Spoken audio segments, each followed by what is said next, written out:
Morning students, welcome in Shri Ram education centre सगे एक बार फिर से स्वागत है।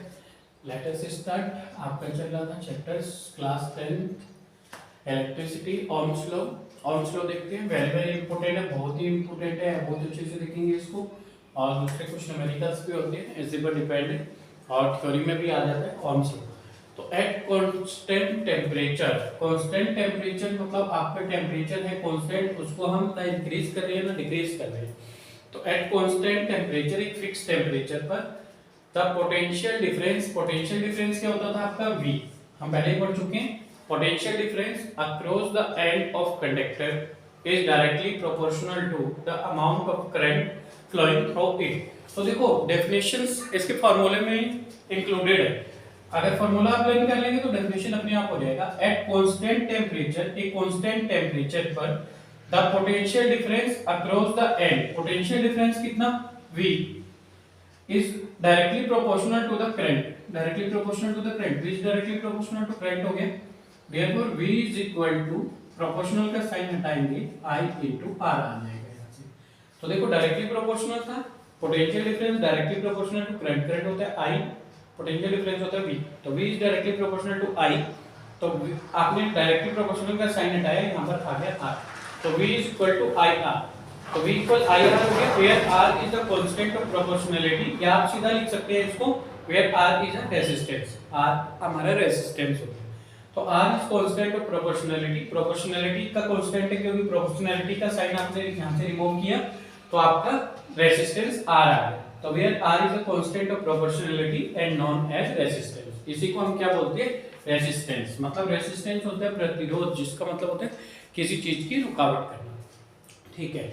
अब देखो जितना आप रेजिस्टेंस क्या करेगा, जितना अच्छा कंडक्टर होगा उसका रेजिस्टेंस कम होगा क्योंकि उसमें फ्लो ऑफ करंट इजीली होगा, जितना बैड कंडक्टर होगा उसका रेजिस्टेंस ज्यादा होगा क्योंकि उसमें फ्लो ऑफ करंट लेस होगा और वही हमारा डाउन होगा, उसका स्पीड कम हो जाएगा। रेजिस्टेंस क्या है, देखो रेजिस्टेंस है आपके पास the property of a conductor. Conductor कौन होती है, जिसके अंदर से चालक, जिसको बोलते हैं आप चालक सुचालक, तो जिसके अंदर से करंट फ्लो हो रहा है। तो बैड कंडक्टर होते थे जिसको आप इंसुलेटर भी बोलते थे, ठीक है, INSULATOR, जिनके अंदर से करंट फ्लो नहीं होता है, जैसे आयरन है, कॉपर है, ये तो हमारे अच्छे कंडक्टर है, गुड कंडक्टर है।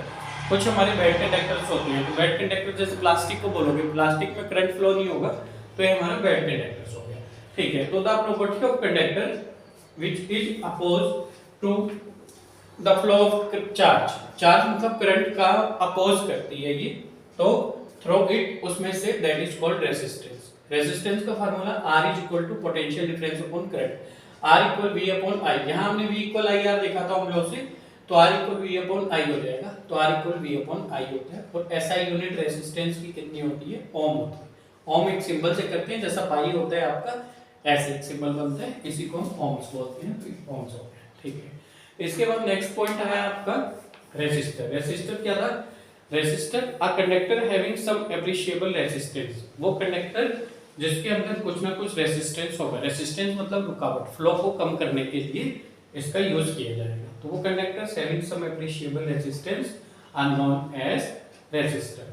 फैक्टर अफेक्टिंग, यहां से कुछ ना कुछ एमसीक्यूज मिल जाता है, तो पॉइंट्स को अच्छे से देखेंगे। Factor on which resistance of a conductor depends, एक कंडक्टर जिसका रेजिस्टेंस जिस पर डिपेंड रहेगा वो फैक्टर, वो फैक्टर कौन से होते हैं। नंबर फर्स्ट इट्स लेंथ, एक हो जाएगा उसका length.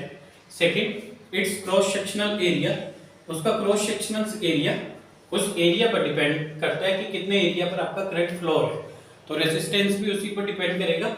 Nature of material, material का नेचर कैसा है, ये प्लास्टिक का है तो बैड कंडक्टर हो गया, इसका रेजिस्टेंस ज्यादा है। अगर आयरन से, आयरन का गुड कंडक्टर है, कॉपर आपका अच्छा कंडक्टर है, तो जिसमें से करंट इजीली फ्लो हो जाता है, that those are good conductor, वो आपके गुड कंडक्टर्स हैं, तो इन पर ये डिपेंड करेगा।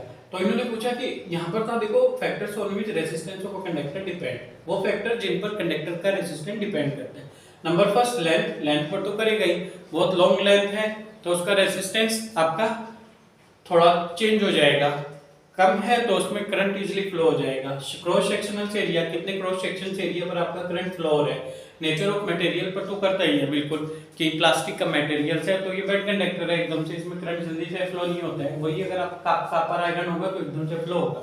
तो ये आपका इन तीन चीजों पर डिपेंड करता है, its length, it's cross sectional area and nature of material. तो यहाँ से आपके 3 पॉइंट्स आए थे, फर्स्ट ओम लॉ, सेकंड रेजिस्टेंस, रेजिस्टर और factor on which the resistance of a conductor depends.